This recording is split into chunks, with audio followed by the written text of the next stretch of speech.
Thank you, Mr. President. Yes, it will be an honor, Mr. President. Thank you. Pwede po preliminary lang, then I'll give a short preface para pilitin ko i-clean talaga.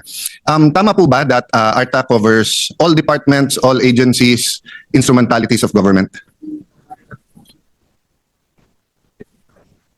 So all of those are covered except for the constitutional bodies, the legislature, and the judiciary, Mr. President. Okay, so judiciary, constitutional bodies like COA, CSC, COMELEC, and then Congress. Magkano po budget nyo? Budget po for 2026, ang proposed is 519 million, Mr. Okay. President.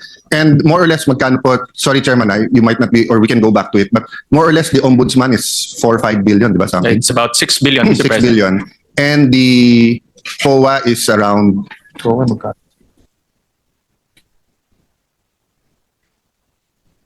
16 billion, Mr. President. 16B. 16B ang Okay. COA. No, so the first point I want to make is that we have an agency.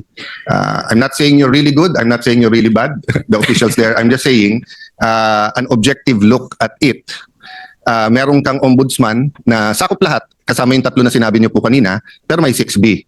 Meron ka rin COA na sakop din lahat na may 16B.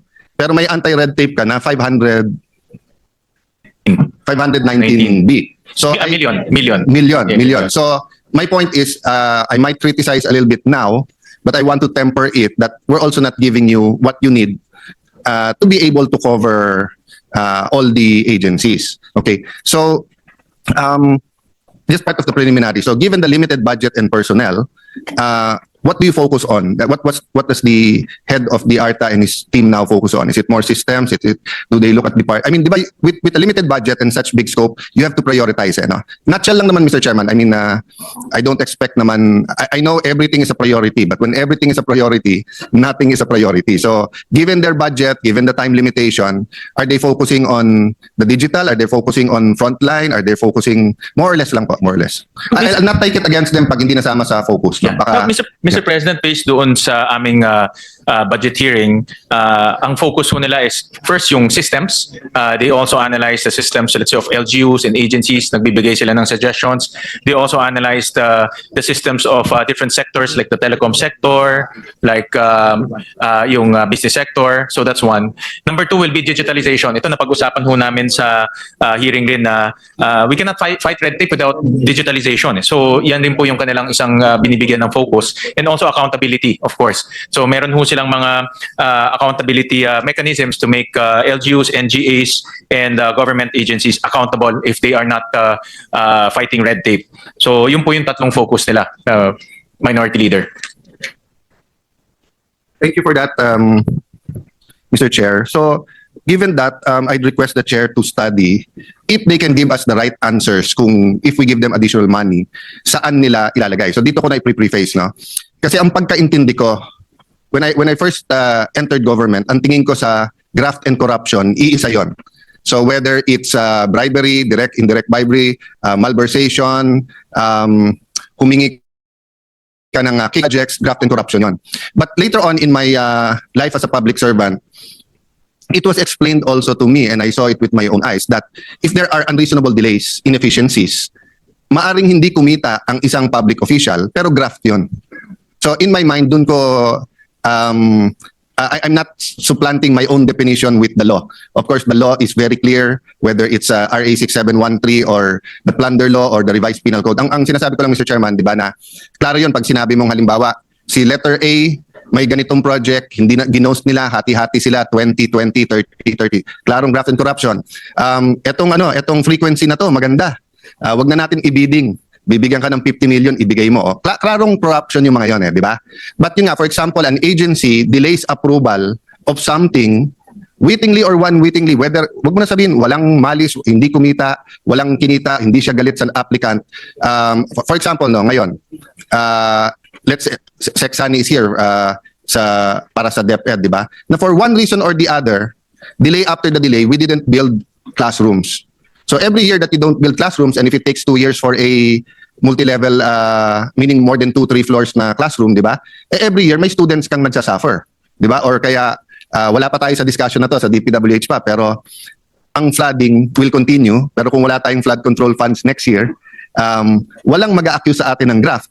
because it's our discretion whether we put it or not, if whether we put flood control money or not. But 10 years from now, if Bulacan and Cebu is still flooded because we did not put the right money next year, I'm talking about theoretically or in concept, may graph, no? But para idiin ko lang, it's more of, we're talking more of the executive implementing the law sa daily lang, di ba? So, magtatayo, let's say, ng joint venture ang PhilHealth at isang laboratory, pero from the barangay to the city hall to whatever, instead of they can build in 6 months, they build in 2 years, di ba? 1.5 year ang nawala sa tao yung serbisyo na ibibigay sana ng PhilHealth, no? So, my point is, if we keep saying that prevention is better than cure, bakit mas malaki ang pera na binibigay natin sa watchdog at saka sa taga-prosecute, sa COA at saka sa ombudsman, kaso sa dito sa mag-prevent, di ba? So I'll stop there, and that's the good news side of my questions. I'll try not to masyadong bad news, but konting neutral, no? So sa World Bank po kasi meron silang business registration efficiency. In 2020, Philippines required 33 days to start a business. 13 procedures, the score was 71.3. At that time, hindi ko pa kilala masyado si former ARTA head Jeremiah Bellica, but he did a couple of amazing things during that time, no? So, contributing to the rank of 95th. But in 2024-2025, kung kailan natigil naman yung pandemic, business-ready indicators now show 75 days for domestic firms and 106 days for foreign firms, signaling worsening bureaucracy and slower interagency process. Okay, let me be clear. Hindi ko sinisisi ang ARTA. Hindi kayo yung nagpatagal. Di ba? Yung nagpatagal, kung sino man yung nag-insert ng kanilang mga requirements. So from 33 days, naging 75. However, in a sense, I'm holding accountable ARTA kasi kayo taga-monitor. At dapat tuloy-tuloy na binabantayan nyo to. So, why? Why from 33 days to 75 to 106 days? Has ARTA made a study and are they aware of the problem?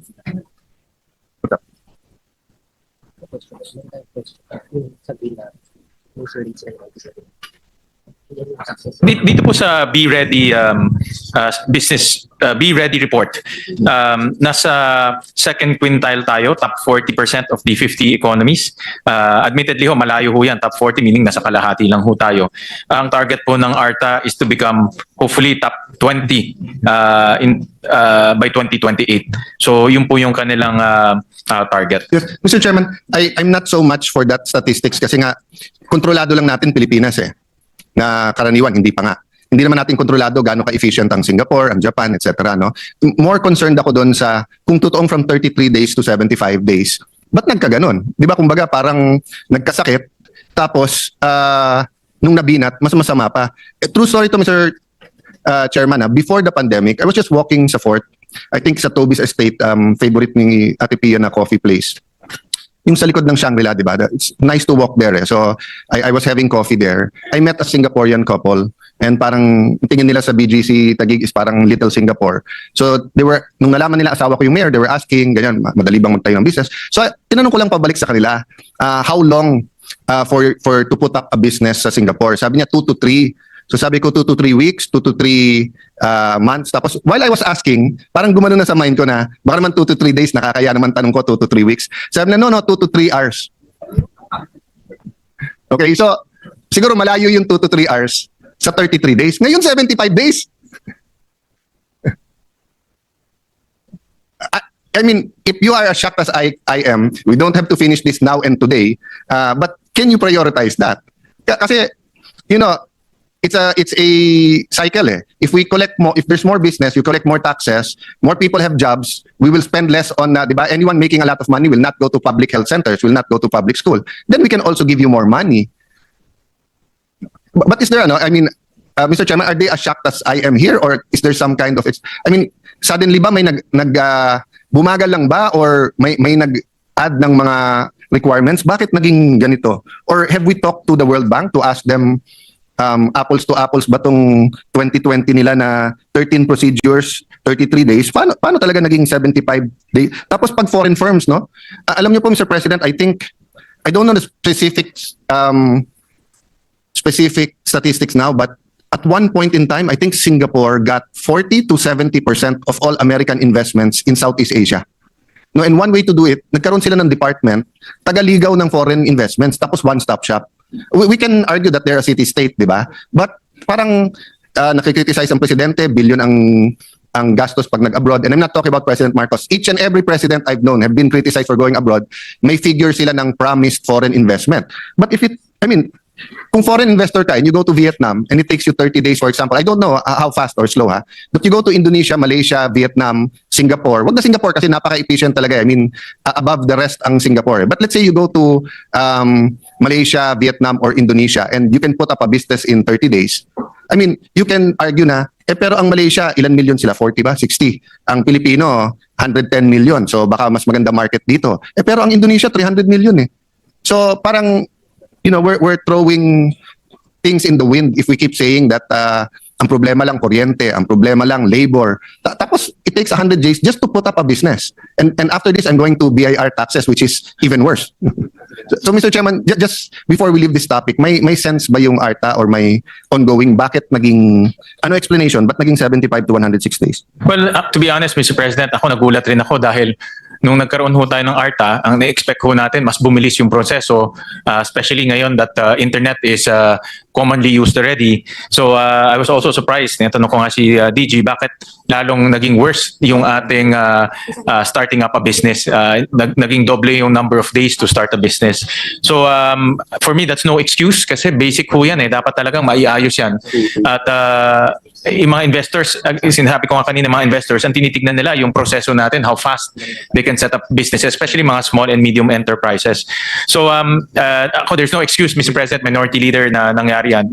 And I was assured by the Director General na by next year, isa-set up na nila itong Central Business Portal which aims to shorter the time of business registration. So lahat po nandito na sa portal.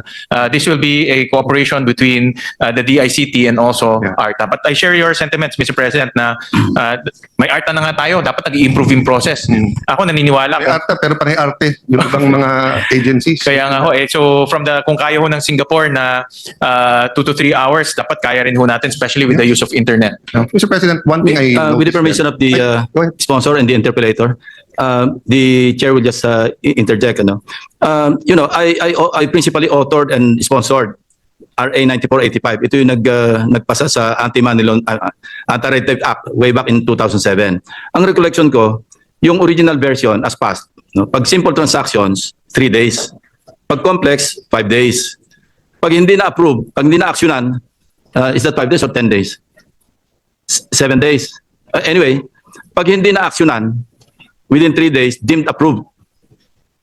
And merong sanction doon sa agency na hindi nag-act on the whatever application. So my question is it still being followed strictly? Yes, Mr. President, that's being strictly implemented, Mr. President. Bakit 75 days yung narinig natin? Parang yun ang norm. Kung 3 days and... Yeah. Ba't naging 7 days? Ang recollection ko, 5 days eh. Ang explanation ho sa akin, Mr. President, ng ating DG, maraming dinadaanan na agencies. For example, Securities and Exchange Commission, DTI, BIR, then kukuha rin sila certification from SSS, PhilHealth, Pag-ibig, and then after that, pupunta sa LGUs. No? Yes, I understand, Chairman Sherwin, that makes it a complex transaction kasi maraming agencies na dadaanan. And there's a period required under the law na kailangan ma-actionan. I think during the deliberations, lahat ito na-consider.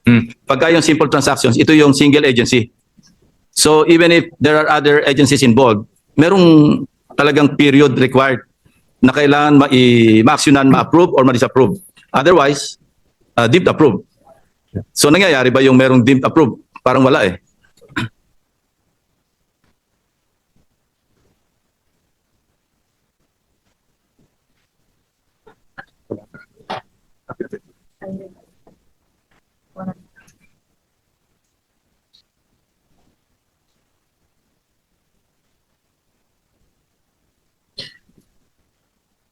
The way I understand it, Mr. President, yung deemed approved, meron pong dalawang requirements. The payment of fees and also the documentary requirements. As long as itong dalawang requirements are fulfilled, pwede hong matrigger yung deemed approved, Mr. President. But in practice, sabi sa akin, DG, it's being practiced po. But you need to have those 2 requirements, Mr. President. Thank you, distinguished minority leader and the sponsor. Thank you very much. No, actually, I should thank you, Senator, and honor you. I remember that time kasi katabi ko ata si Joel Villanueva nung siya nag-sponsor sa House, nung nag-thank you sa inyo, nung eventually napasa kasi it's an anti-red tape bill but there was resistance eh. Di ba? Maraming mga agencies who were giving their reasons. And that's my point later, yung when do you delay the whole permit because may dahilan yung ibang agencies sa iba. But just reflecting sa sinabi ni Senator Lacson, is it possible that if it is a complex transaction, you identify who is the primary agency? Di ba? So, kasi let's go through it. For example, he's putting up an ice plant. So from the barangay to the city, DTI, then let's say it's a corporation, SEC. I don't know ngayon kung ang alam ko yung ice plant ngayon wala ng franchise eh. Nung araw may congressional franchise pa yan. So let's say kailangan ng ECC because of the area, 'di ba? Tapos depende kung nasaan ka, may ibang mga permits. If you identify the city or the SEC as the primary, then sila ang magbibilang nung 20 days, 'di ba? Kasi kung hindi, ang mangyayari barangay. So pag sinabing 3 days or 2 days, deemed approved. Ang problema, pagpunta ng city, anong tatanggapin nila na deemed approved? Kasi usually, ang dala nila yung application, tapos may date, tapos away pa sa city. Hindi boss, hindi binigay so deemed approved. So that will take a day or two. Assuming mabilis din yung city, di ba? So that's why nag-accumulate yung, ano ba yung rule? 3720. Di ba? Huwag niyong itataya yan. 3720. Hindi tumatama kaya huwag niyong itataya. Hindi nga tumatama, hindi nagagawa, no? So, my point, Mr. Chair, after reflecting sa sinabi ni Senator Lacson, ang red tape at ang corrupt at ang inefficient, nag-i-innovate yan especially kung the inefficiency leads to corruption. Di ba, there are two kinds of inefficiency or three kinds Yung unwittingly, yung talagang ano lang, they want to make sure they do everything by the book, so it turns out longer. The second one is tamad. The third one is the longer it takes kasi more magbibigay para mapabilis. Di ba? Believe it or not, Mr. President, isipin niyo po sa passport. Sa passport, nung nadidelay, ang iba nating OFW pala, yung recruiter, nagbabayad ng 50 mil per passport. So nung tinanong ko sa recruiter, sa recruitment agency at mga taga-POA, ba't naman kayo magbabayad ng 50,000? Sabi, boss, 3,000 ang sweldo ng OFW, ready na yung employer. 6 months na didelay yung passport. E di nawala sila, 6 times 3, $18,000. $1,000 yung passport, bibigay ko. So anong natuklasan namin dun sa DFA? May isang McDonald's or Jollibee, meron silang computers doon or laptop, pinupuno nila yung appointment, tapos ibebenta nila. Tapos yung iba may kakonsyaba pa na travel agency. So my point is, if they innovate, we also have to innovate. It's not going to be easy. But your job is not to make it easy your job is to make it easy for people. Your job, nakakainis man minsan, di ba? I mean, kung mayor ako or secretary ako ngayon, maaring inis ako sa ARTA. But that's your job, to make them uncomfortable so that people will be comfortable. Di ba? Kasi to my second point, doon sa 2024 World Bank Study, Be Ready, B as in beta, report shows that although Philippines ranked 16th in regulatory framework pillar, which is good, it performed poorly in public service operational efficiency pillars, weak performance in areas such as business entry competition, frontline public service deliveries, etc., etc. Di ba? So, well, ang questions na nandito, why, what enforcement, etc. Hindi ko na isa-isa yan, but banggit lang ako isang example. Tatanungin ko to kay Secretary at sana payagan ako ng chairman na si Secretary Herbosa mismo ang sumagot, no? Every year ang laki ng HPEP para sa health centers. Every year nag-aagawan, ayaw nila i-itemize. So siya nagsasabi kung kanino mapupunta. And then after 2-3 years, nakalamsam yun di ba correct? I mean, Meron pong annex, Mr. President. Pero pag annex napapalitan di ba during the year. During the year. Oo. I mean, during the budget process. Implementation, yeah. Kinakabit na ho ngayon ng, kinakabit po sa Sige, budget. but my point is this, no? Dapat part ng efficiency anti-red tape. Alam mo na, ito yung dami ng barangay, ito yung walang health center, ito lalagyan mo. Kaya nga nilalagay ng kontratista, di ba? This is the amount, 40 million, 180 days to comply. Kung yung kontratista, pinipenalize natin, at least now, kung hindi niya matapos ng 180 days, what about DOH? Di ba? So from the time we approve it in December, gaano katagal bago niyo ilabas yung plano, bago kayo magmowa sa DPWH, tapos nakita ko si Sec. Herbosa, nag-i-inspect, tapos nagugulat siya dahil panay halaman na yung hindi natapos. Unlike DPWH, pag gumawa ng flood control, pera ng DPWH yun. Ang nagbabantay dapat nun, DPWH. Ang DOH, pera to ng DOH So ba't siya nag-inspect nung natiwangwang na? May regional director siya eh. So nung inumpisahan, hindi nila tinignan. O tapos nung nag-delay siya pa magpapabida para pumasyal siya doon. Tapos kaya lang pala pumasyal doon, mag-abroad na ulit. Actually, akala nung DFA secretary siya eh. Mas marami pa ata siyang abroad sa DFA. No, but seriously, Arta, I don't want you to impeach the whole cabinet, but my rule, in areas that I have authority, no, that's not much areas, but like in my office, simple ang rule ko. Hindi ako naghahanap ng sasampulan. Si Senator Lacson maraming sinasampulan kahit na nung chief PNP pa siya. Ako ang rule ko, ayoko. Pero wag ka mag-volunteer. So kung may secretary na kayo na nagbo-volunteer na kasi palpak lahat ng ginagawa, delayed ang vaccines, hindi umaabot on time. Yung nilalabas ng gamot, nag-expire na. Yung health center hindi tumatakbo. Tapos sisisihin niya local government, wala daw doktor. Ba't mo binigyan ng health center? Si Sec Sani Angara nandyan sa likod. Hindi magbibigay yan ng school na walang lupa. So pag sinabi ko, boss, pengen naman para sa Taguig, may lupa ba? Yes. Oh. Of course, siya naglalagay ng plantilla, kaya alam niya pag meron o hindi. Siyempre, tatanungin niya, may estudyante pa. Baka naman bukid yon na napakalaki na wala. So ibig sabihin, ang DOH naglalagay ng health center, hindi mo muna kakausapin yung mayor or governor na may pondo ka ba para sa nurse, may ganyan ka ba? Diba? So, this is all part of anti-red tape. So again, no, I don't expect you to go through all of it. Senator Lacson, when he was chief PNP, meron siyang programa about yung, sir, the waistline, no? 34-inch waistline. Ilan po? 34-inch waistline. 34-inch waistline. I barely made it. So, hindi, few months ago, nag-36, buti bubalik sa 34. Pero my point is this, hindi ginawa ni Sen Ping na each and every single one siya pa tumingin. May chain of command, tapos kung sino nag-volunteer, after the time na binigay niya mag-exercise, nasampulan. So alam nung buong organisasyon na you mean business. So I don't know, under the law, mas alam ni Senator Testaman Joel Villanueva, happy birthday, Senator Robin.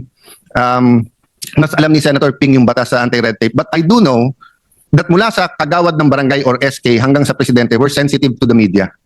So if you remember Noli De Castro, meron silang parang horror role at saka meron silang hoy gising dati.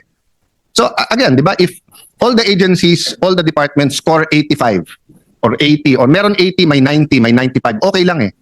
Pero may isang departamento ka, 65, 70, or kung may 5 kang kategory sa kanilang department, 4 out of 5 palpak. Oh, i-horror roll nyo naman. 'Di ba? You have that power kasi unang-una, hindi naman kayo magpe-press con, hindi naman kayo you just have at the start of the year, eto ang grading system namin ha. So sa lahat ng may infra, ang normal na bidding, let's say, is 30 to 45 days before you bid it out. When you bid it out, you have to award by this date. O the contractor, ganito. O you have to finish it. It's very scientific and very objective.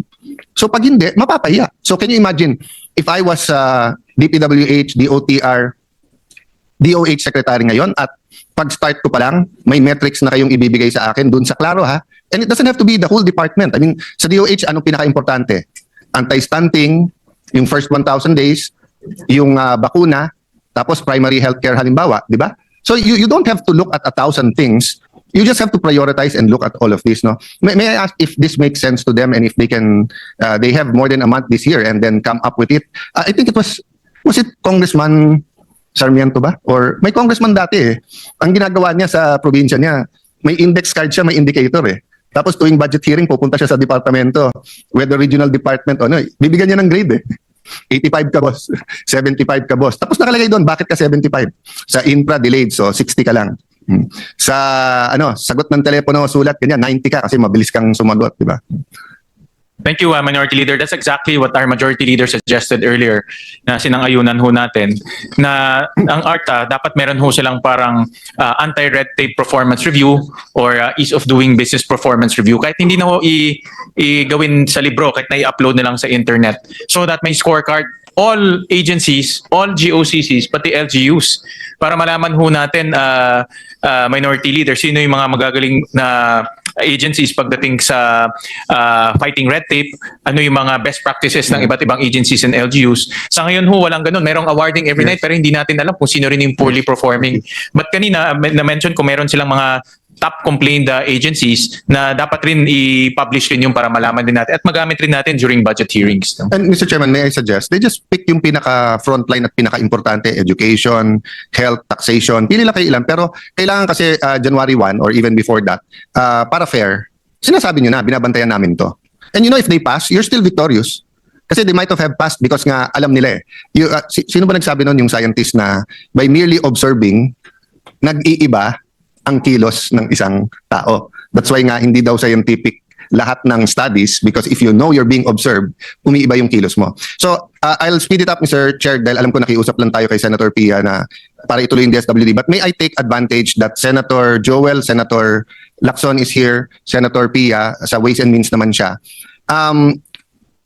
Nung hiningi ko sa dating BIR Commissioner kung na-issuean ng LOA ng letter of authority ever in this administration, yung top 15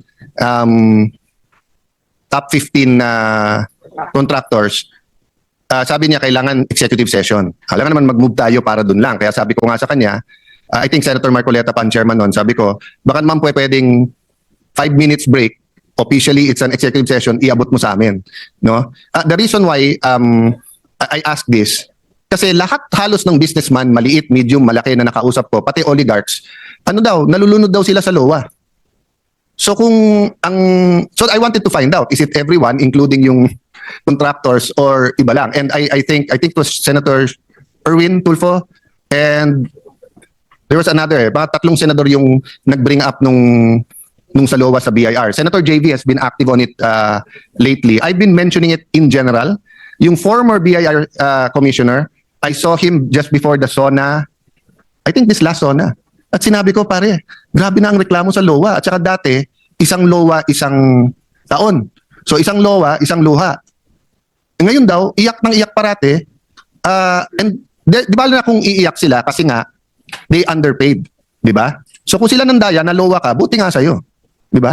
Pero kung normal course of business at may mga kailangan kayong i-reconcile, so let me go down then, either mag-react ka ngayon na yung ARTA sir or later on ha. So halimbawa, pinatawag ng BIR. Sir, parang may mali sa final mo. Anong mali? Ito. So usually, yung accountant at sila, magpapakitaan yan. Ang sagot daw kagad ng BIR ngayon, again, hindi ko nilalata sa mga nanonood sa BIR, there are some really good people there. But I'm just talking about ito yung ingay sa business community. Imbis na ituloy yung usapan, meaning, ilolowa ka ngayon. Okay. Pag nilowa ka ngayon, theoretically, pwedeng buksan ang libro mo. Di naman bubuksan kagad eh. Magne-negotiate kung paano. Pero dati daw, isang LOA lang sa isang taon. So kung halimbawa, na-LOA ka dahil sa income taxes for 2023. Okay. As soon as matapos mo daw, minsan hindi pa tapos, yung LOA ng 2023 for income tax, may LOA ka for 2024. For VAT naman. No? Okay. May mas masama pa doon. Meron palang department order ang DOJ na pag less than 6 years, yung penalty, imprisonment, check ko pa ho to but assuming tama yung mga sumbong sa akin. Pag less than 6 years, wala nang preliminary investigation.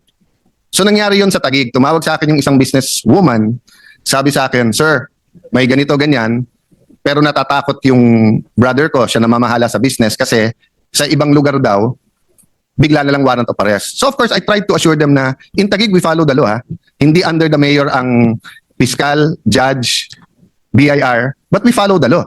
Hindi naman pwedeng hindi mo alam, biglang may warrant of arrest ka pala. So I started looking into it. No, again, hindi Taguig per se, but in other areas. So ang ginagawa pala, ilolowa ka, so theoretically, you can look or isusupina ka. And under the law, pagka hindi ka nag-cooperate, may 1 to 2 years kulong na penalty. So if a file sa piskalya, piskalya, direct filing. Wala nang preliminary investigation. So doble, triple ang takot ngayon ng businessman. May LOA ka na, nabubuksan lahat ng libro mo, meron ka pang pwede ka pang magkaroon warrant of arrest. Ito masama. So halimbawa, nilowa ka. Tapos sinabi, makakapag-usap ka ba o hindi? Nag-usap. Pag ipapa-receive mo na nag-usap kayo or i-record mo, ayaw nila. Susulatan ka pa. Sinumbong ko kay Commissioner yon. Nangyari sa isa kong kapatid. May tinatanong, mali lang pala pagkasulat. Katatlong usap sila. Habang nag-uusap sila, yung accountant at siya, pinapakita yung dokumento, hindi tinatago. Sinasabihan, sulat ng sulat, you're not responding. So sabi niya, paano ang not responding? Nandito sa harap ko yung taga sayo. So nagpadala siya ng sulat sa mismong RD. Ayaw i-receive. So in a sense, my friends sa ARTA, in a sense, it's not red tape, not in the sense na may sulat tapos hindi sinagot. Pero hindi sinagot ang ano eh. Diba? So I don't know, this crosses over to corruption, so dapat ombudsman yan. But my point is this, you will be the star of the show, the life of the party, the unsung hero of 2026. If you can sit down, because it's the perfect timing, because we have a new commissioner and we have a new Secretary of Finance. And the Secretary of Finance, number 1, came from the business sector, di ba? Number 2, ang pangalan niya, Go. So ayaw niya ng stop. Ayaw din niya ng red tape. Di ba? Go siya eh. So dapat mabilis. Okay. Having said that, Mr. President, Mr. Chairman, I don't know if we have time. But since in the middle of the budget ng DOF, pinalitan yung secretary at bago yung BIR, although nakasagot naman yung bagong BIR, I have high hopes dun sa bagong commissioner. The point is, nag-announce kaagad si Secretary Go na ang kanyang priority is to go against tax evaders. I think part of that was to send a signal kasi mababa confidence sa markets natin. But syempre, kung maganda collection, I think itong fourth quarter, masama talaga ng growth natin. And not finger pointing, no? But ang problema, ang dating sa mga businessmen, nadagdagan ng luwa. Kasi di ba, going after tax evaders and doing it effectively, ang pera mapupunta sa gobyerno. I told that to Secretary, I don't know if naalala ni Commissioner Tim Henares. Nung na-invite kami finally sa Malacanang, I was beside her and I told her, Ma'am, tuwid na daan, pero mas malaki ang napupunta sa ibang kolektor mo kaso sa tuwid na daan. Sabi niya sa akin, di magsumbong kayo. Sabi ko, Ma'am, sinong tangang businessman ang magsusumbong sa inyo? Lalo niyong itatax. Diba, any other agency, tayo here, no? The majority leaders here, Senator Amy is here, Senator Lacson. Halimbawa, actual na nangyari sa akin to, BICAM to ng, I forgot what BICAM. May problema ako sa NCR PO. Katabi ko si Senator Drilon, Senator Ping, I don't know kung naalala niya. Sinabi ko, Senator Ping, ito yung sitwasyon, Minidia, ganito, gustong tanggalin ng police. He gave me an analysis, tapos sabi niya, ito options mo, Alan, you can write, you can call, di ba? So any agency halos, Chairman, magtutulungan, we call them, di ba? Pero sa BIR, ang hirap tumawag. Dahil pag tinawagan mo, baka akala, pinapadrino mo eh.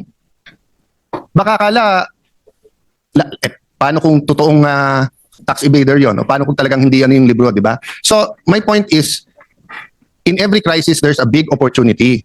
So for ARTA, there's a big opportunity to sit down with the Secretary of Finance and the new Commissioner of, maganda nga ngayon kasi bago yung buong team eh, no? Hindi ko tinitira yung dati ha. Of course, Senator Recto ngayon, ES na eh. But what I'm saying that, pagka may fresh eh, bago-bago pa ang ating Custom Commissioner, ang ganda nung una niyang ginawa. Pina-declare niya sa lahat ng collectors kung meron silang connection sa mga brokers, di ba? So ngayon may bagong COMELEC, bagong BIR. So Mr. Chair, I have to familiarize myself pa po, but one point, no?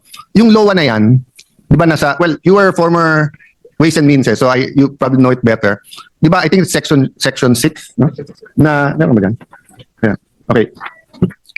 The commissioner or his duly authorized representative may authorize the examination of any taxpayer and assessment of the correction amount of tax, notwithstanding the law requiring prior authorization of any government agency or instrumentality. Ang pagkaintindi ko halos never ako nagyayabang, pero hanggang ngayon hindi ko alam paano. Pero ang bar exam ko sa tax was 97. No? Baka kasi nga sobrang hina ko sa tax, Noliedo yung binasa ko, ganyang kakapal, no? Pero yung practice is much harder, okay? But sa kakabasa ko ng tax, kasi nga napraning akong bumagsak sa tax, 75 lang ang grade ko sa tax 1. Kaya ngayon natatandaan ko pa yung teacher ko na yon. Pero 97 sa bar. Ang pagkaintindi ko kasi, pag naglowa ka, may sense ka na niloko yung mga libro eh. So it's an extraordinary measure. It's not an ordinary measure. Bakit po? Kasi pag nag-file ka, whether VAT yan or kung ano man, tinitignan na yan eh. So kaya ka nilolowa, sabi, mukhang nalusutan tayo. Pero nakalagay dito, commissioner or his duly authorized representative. Eh ngayon, halos lahat ng RD nag-i-issue ng law eh. So, this is the reverse naman ng red tape. This is the reverse of a mayor, a secretary, a bureau head na ayaw mag-delegate. Ito naman, imbis na dumaan sa kanya para tignan niya, parang lahat na lang pwede maglowa. Di ba? So, again, my friends sa ARTA, no, and I'll end here, no?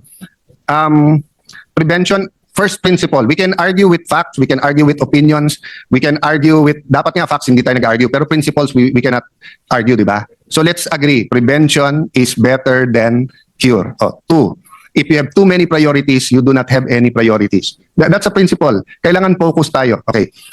Three, at least sa Pilipinas, pag may sinampulan, it works, no? So may I suggest DOH at saka BIR, not para sampulan per se, but take a closer look, work not against them, but work with them. Sir President, thank you for this time. Thank you, Mr. Chairman. No, but if you'd like to comment lang sa Yeah, BIR. thank you Minority Leader, and maraming salamat sa pagbukas ulit ng letter of authority. In fact, ilan sa mga kasamahan ho natin, ang binuksan ho yan, si Senator JV, si Senator Mig Zubiri, si Senator Raffy Tulfo, si Senator Erwin. I also made comments kasi naririnig rin ho natin yan. At in fact, a few of us will file a resolution to look at this letter of authority. Dahil nga nawe-weaponize siya, nagagamit siya for harassment at hindi nagiging mabuti para sa ating mga taxpayers. So ang narinig ho tayo ng ARTA, so titignan rin nila itong letter of authority issue para po mabigyan tayo ng analysis. Yeah. On top of that, Mr. President, yung kanina nabanggit yung Be Ready report, so they also committed to submit to us their analysis kung bakit ho ganun yung ating scorecard at magbibigay rin ho sila ng recommendations dito po sa Be Ready report. Yeah. So and yung kanina nabuksan nga ni Senator Migs yung performance review ng mga agencies kasi nagbibigay nga ng award, hindi naman natin alam kung sino yung mga hindi magaganda yung performance. So they also committed through their tawag nila is dashboard. By next year ho magkakaroon na ho ng dashboard ng lahat ng agencies at dito natin makikita sino pa mga agencies na hindi maganda ang anti-red tape policies and processes. Well, Mr. Chairman, one, I'll join you and hopefully lahat tayo mga senador. Ikaw at si Senator Migs ay businessmen eh. So alam nyo yung uniqueness dito eh. Kung ibang klase yan, halimbawa sa let's say mga permit na naipit or yung franchise mo or hinihingan ka, magsusumbong yung mga yan eh. Pero pagka taxes, di ba, bulong ang sumbong dyan eh, di ba? Tapos yun nga, baka sa 10 magsumbong, may problema din iba. Pero hindi evaders in the sense na, iba kasi may problema, iba yung tax evader per se, no? Number 2, that's why I suggest, they come up with a program before the BICAM. They say how much they need for it, di ba? And may I suggest they also put money for surveys. They should use credible survey companies to ask businessmen, ask students, etc. Di ba na para kasi halimbawa if I tell you now ang taong bayan ganito, ang taong bayan ganon, and Senator Pia disagrees. Di ba? So if I say, ang taong bayan ayaw kay Secretary Herbosa, ang bagal ng DOH, di ba? Of course, we won't frame it that way. We will ask them sa bakuna, sa ganyan, di ba? But, you know, everyone spends money on surveys now, on research, and it could be rider questions. You don't have to do it all yourself. But may I suggest you put some money there and i-pilot natin, let's say you look at BIR, whatever, 5 agencies. For each agency, you have a 10 million, 20. You know, if you put a 20 million budget per agency, let's say 5 agencies, 100 million, and then at the end, it's much more efficient. Then in 2026, you can ask us for much more in 2027. Thank you, Mr. Chairman. Thank you, Mr. Chairman. And si DG po has committed to submit to us those reports and also take the suggestions very seriously. Maraming salamat, Minority Leader. Thank you, Majority Leader.